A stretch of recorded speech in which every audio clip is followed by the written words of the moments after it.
C'est le père qui sait encadrer ses enfants, qui sait donner sa vie pour ses enfants, qui sait protéger ses enfants. Et Jésus l'a fait pour toi, il l'a fait pour moi. Et c'est pas fini. Pendant qu'il était en train de mourir sur la croix, Satan se réjouissait. Il dit, ceux-là, ils vont souffrir de douleur. Ils vont souffrir de maladie. Ce n'est pas fini. Pendant que le sang coulait de ses mains, c'était pour ne plus que tu aies des maux de mains. Des douleurs de bras, des paralysies de bras. Si ton bras est paralysé ce matin, ça va se redresser. Ton bras va vivre au nom de Jésus. Parce que le prix a été payé sur la croix de Golgotha. C'est bien. On a été coulé, le sang a coulé, le prix a été payé. C'est pourquoi les paralytiques se lèvent. Quand nous prions, les paralytiques se lèvent, ils commencent à danser. Tu ne dois pas être paralysé. Quelqu'un a payé le prix. Jésus-Christ a payé le prix pour que tu sois en bonne santé, pour que tu sois guéri. Si tu as mal au pied, commence à te lever pour danser. Tu vas voir le miracle de Dieu qui va se déporter jusqu'à toi. Si tu as le mot de Dieu, le prix a été payé. Tu as forcé la couronne dans les épines dans son cerveau. Des mots de Dieu, des douleurs d'oreilles. Dieu les guérit. Il a le même hier, aujourd'hui et éternellement. Satan ne peut plus te lier. Il ne peut plus te condamner. Parce que ta guérison a été payée sur la croix. Je refuse que tes yeux se ferment. Je refuse que tu aies les douleurs de tête. Je refuse que tu aies les maux d'oreille. Ton Dieu a payé ce prix pour toi. Il faut que tu sois guéri. Tout ce qui est fibrome, stérilité, son côté a été percé. Toutes ces douleurs disparaissent de ton ventre. Tout ce que tu as comme mot, maintenant où tu as dit le prix a été payé. Quand l'esprit de la il va partir. Dis le prix a été payé. Mais il va partir, il va pas rester là. Jésus a payé le prix pour que tu sois libre, dégagé. Voici ce que Jésus a fait pour nous dans le chiffre 6. Son côté qui a été percé. Regardez, c'est un déroulement. Nous sommes, Christ est sorti de Dieu, du côté de Dieu. Les hommes sont sortis du côté de Christ. Les femmes sont sorties de nos côtés. Au dernier jour, les femmes vont courir pour rentrer dans notre côté. Nous aussi, on va courir pour rentrer dans le côté de Christ. Christ va courir pour rentrer dans le côté de Dieu. C'est là qu'on va vivre dans le ciel. C'est un déroulement. On vient de loin. C'est comme quand j'ai pris une nappe. Après qu'il ait pris la nappe, il faut arrêter. C'est une seule personne qui va devant toi. Le chiffre 7 est le chiffre du repos, est le chiffre de la perfection. Dieu ne joue pas avec le chiffre 7. Dieu a marqué sa création par le chiffre 7. Il a travaillé 6 jours, lui-même s'est reposé le 7e jour. Le livre destiné à l'homme sur la terre est marqué de 7 sceaux. Il y a 7 églises dans le livre de l'Apocalypse, et spirituellement il n'existe que 7 églises. Il existe 7 anges, il existe 7 trompettes. Il y a 6 trompettes qui ont déjà sonné, c'est la 7e trompette que nous entendons. Et la 7e trompette va sonner à notre ère, à notre temps, à l'époque, au temps de l'église. Tous ceux qui vont courir pour entrer dans l'église comme vous êtes en train de faire, c'est vous qui allez entendre quand la trompette va sonner. Et Jésus-Christ va venir vous chercher tous pour aller au ciel. Amen. C'est pourquoi persévérer, aimer son avènement et soyez présents toujours à l'église. Que rien ne vous retienne dans le monde. Tous les jeux et les plaisanteries, venez adorer Dieu. Prenez soin de votre côté spirituel d'abord. La vie de l'homme est marquée par cet événement. C'est pourquoi le juste se relève 7 fois. Le juste tombe 7 fois, il se relève 7 fois. Tu as 7 événements sur la terre avant de rejoindre Dieu. Un jour, je vais te prêcher sur ça. Je vais te montrer les 7 événements. L'homme, Dieu a déposé quelque chose sur le visage de l'homme. On appelle les 7 chiffres orifices.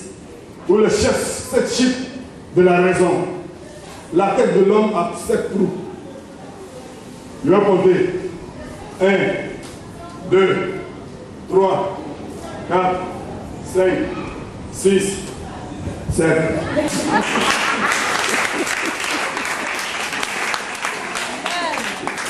Tu as 7 événements accomplisse la terre. Tu peux tomber 7 fois, mais tu vas te lever. Le chiffre 8, le chiffre 8 est le chiffre de la renaissance. C'est le chiffre de la victoire. C'est pourquoi c'est le 8e jour qu'on a présenté l'enfant Jésus quand il est né. Écoutez-moi, quand vos enfants viennent au monde, avant 8 jours, ils n'avaient pas la circoncision. Il y a un travail spirituel que Dieu met dans le corps de l'enfant avant 8 jours, quand un enfant naît. Et présente l'enfant après 8 jours au temple. Ou même le 8e jour, tu le présentes au temple. Il ne faut même pas regarder. Il ne faut pas laisser les autres esprits vont se présenter rapidement. Après le 8e jour, si tu mets 1 mois, 2 mois, 6 mois, votre esprit se présente même avant la fois. Et puis ça partit de l'esprit de l'enfant. Donc le chiffre 8 est le chiffre de la victoire. Le chiffre 8 est le chiffre de l'alliance. Le chiffre 8 est le chiffre de la renaissance.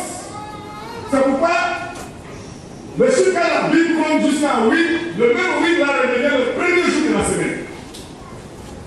C'est pourquoi Jésus-Christ est ressuscité, écoutez-moi, le 8e jour de la semaine. Et on va compter. Dieu a travaillé dimanche, lundi, mardi, mercredi, jeudi, vendredi, samedi, dimanche. Ça va combien? Jésus est ressuscité un dimanche. C'est pourquoi nous venons ici pour célébrer sa résurrection, pour ce qu'il a fait pour nous. Le 7e jour où les adventistes n'ont pas bien compris, ils s'en vont adorer là. La Bible dit le 7e jour, il allait parler aux esprits dans la tombe. Est-ce que vous savez ce que ça veut dire?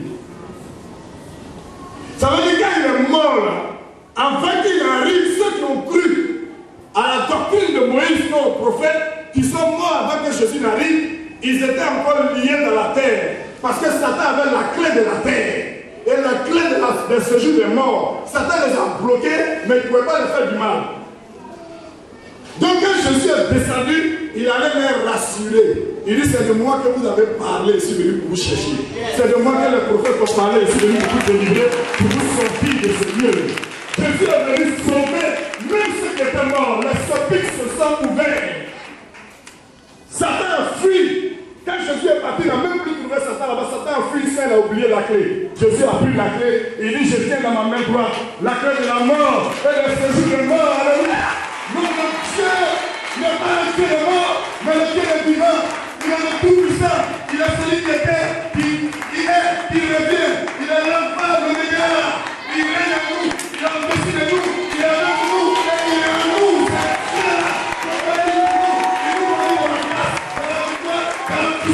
Il nous donne un bilan. Quel Dieu merveilleux que vous avez reçu, que vous avez eu dans votre esprit, dans votre cœur. Les autres dieux vous faites trop de cérémonies. Vous tuez des moutons, ils versent le sang sur vous. Vous mettez des talismans, des bagues dans les poissons, comme ça crassé. Mais regardez comme vous rayonnez de l'onction de Dieu, la puissance de Dieu, la beauté de Dieu sur vous, comme il vous a parfumé, il vous a béni. Il vous a choisi, il vous a qualifié et il vous établit aujourd'hui. Vous devenez la lumière de plusieurs personnes. Le chiffre 9. Le chiffre 9 est le chiffre de l'onction. Est le chiffre du Saint-Esprit. Il y a 9 fruits de l'Esprit.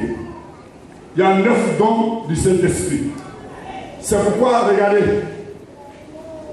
le symbole de Dieu sur la terre, c'est la colombe. Vous connaissez la colombe, non? Elle est de même famille que les pigeons. Quand tu vois une colombe, ça ressemble à un pigeon. C'est la même famille. Mais la colombe est plus douce. Les ailes de puissance de la colombe, là, chaque partie a 9.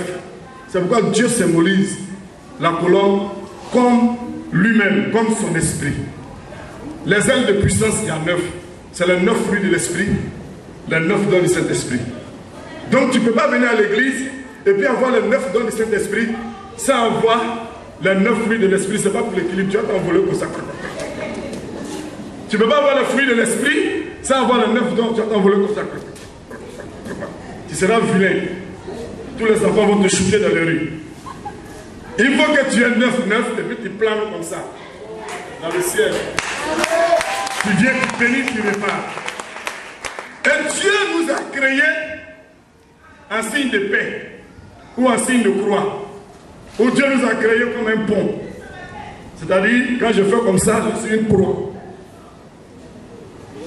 Le côté horizontal, comme ça, ça vous fait la paix avec tout le monde, c'est les 9 dons de l'esprit.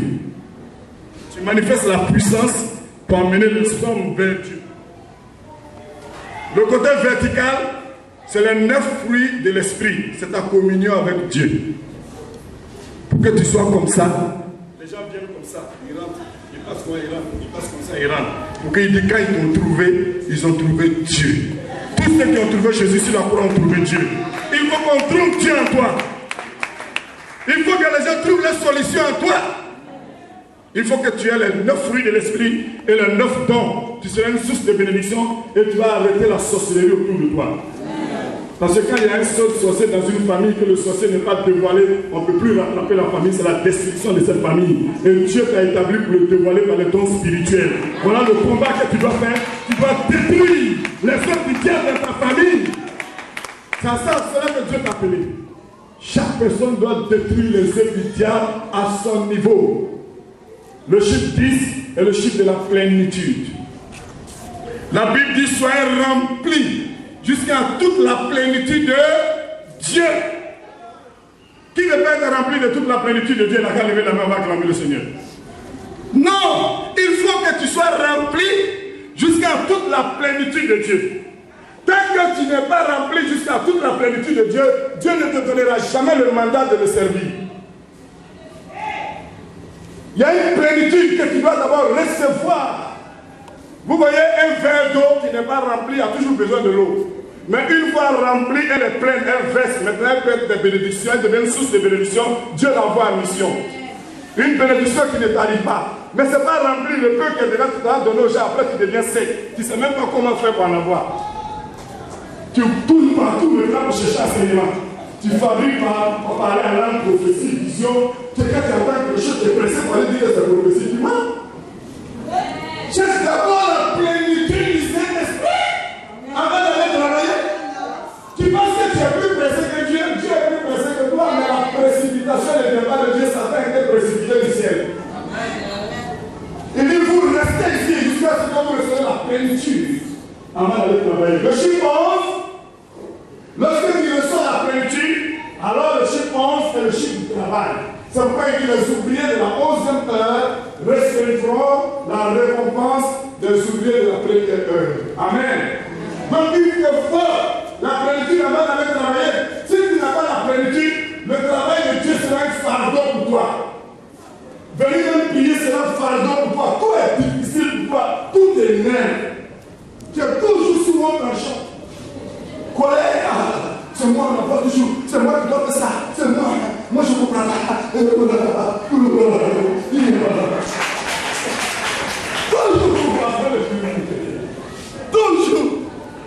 en train de voir les défauts. Si quelqu'un qui n'a pas la plénitude de Dieu est toujours nerveux. Il accuse toujours quelqu'un. Il met toujours sur quelqu'un. C'est à cause de lui. C'est comme ça il est. Comme ça il fait. Comme ça il est. Il n'est pas au courant. C'est le truc comme ça. Quelqu'un qui a la plénitude de Dieu, il sait comment soutenir, il sait comment aider, il sait comment donner sa vie, il sait comment ramener quelqu'un dans le pâturage de Dieu. Il n'est pas là pour briser l'esprit des gens.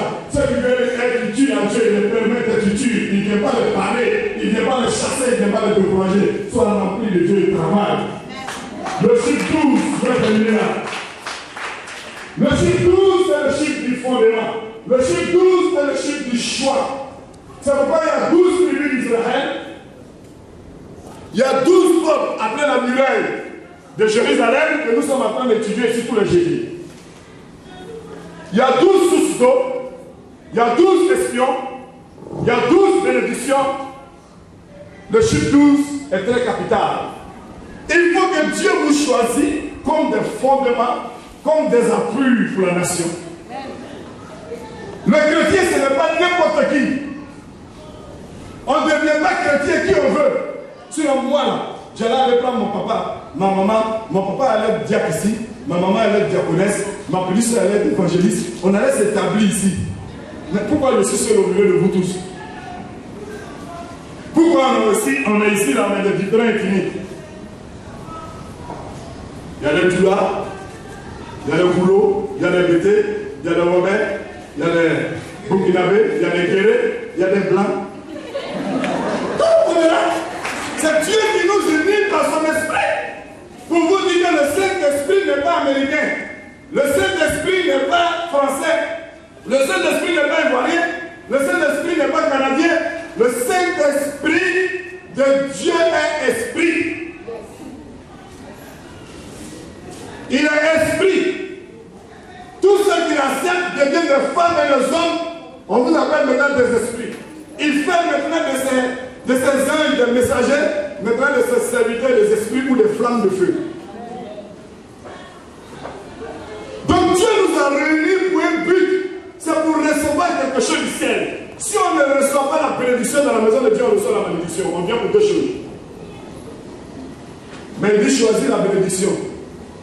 Afin que tu vives, choisis la vie. Fais tous tes efforts pour le royaume de Dieu. Fais tous tes efforts pour obtenir la bénédiction. Voici un homme comme Bartimée. Bartimée avait deux conditions. Bartimée est né aveugle. Voilà une première condition douloureuse. Un aveugle n'a pas d'avenir. Un aveugle est une charge pour d'autres personnes. Quand il y a un aveugle dans ta maison, tout ce qu'il veut, c'est de voir clair. Il demande qui est là. Tu peux m'accompagner? Et les gens commencent à le fuir. Aidez-moi à traverser la route. Aidez-moi à payer quelque chose. C'est combien on m'a donné. Un aveugle a beaucoup de difficultés. Un aveugle est rejeté. Un aveugle est humilié. Un aveugle n'a pas de destin. Il n'a pas d'avenir. Il n'a pas de projet. Un aveugle est limité. Un aveugle ne sait plus que faire. Moi, je n'ai jamais vu une femme qui est en train de prier dans la maison pour dire Seigneur, donne-moi un aveugle qui est marié. S'il y a une femme qui fait ça ici en secret, elle n'a qu'à lever la main, va acclamer Dieu. Il n'y en a pas. L'aveugle est rejeté. Même quand il s'approche d'une femme, il dit